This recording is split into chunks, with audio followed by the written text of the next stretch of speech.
Insecurity. Insecurity can be detrimental to a healthy, loving relationship when it's expressed in the wrong ways. Most people on the planet have feelings of insecurity and inadequacy about some aspect of their lives, but they often don't allow it to destroy associations or relationships. However, some people worry excessively about these things and can put strain on even the best of partnerships. Insecurities about not being pretty enough or thin enough or good enough for your partner can manifest to your partner in many ways.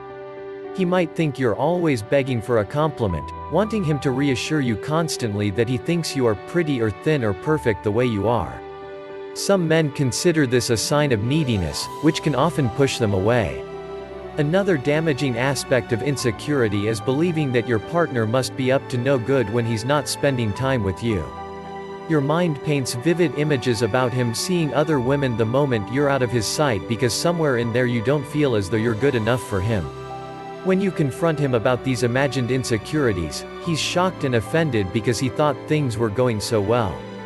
All he hears is that you're questioning who he's with, what he was doing, and demanding explanations for things that he hasn't done wrong. This form of insecurity can drive even the strongest relationships apart. Mending the rift. Most likely your partner would have been attracted to you because you seemed like a fun, happy, independent person.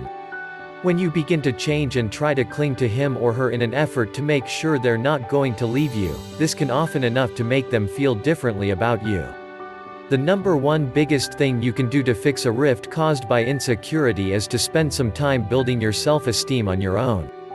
It's not your partner's job to make you feel good about the way you look or act or dress. It's not your partner's job to make you feel happy. Those are your responsibilities alone, and only you have the right tools to give yourself permission to be happy with who you are. Your partner chose to be with you because he or she was attracted to you and your personality. When you begin to change and your insecurities come out in destructive ways, you become a different person to the one they fell in love with.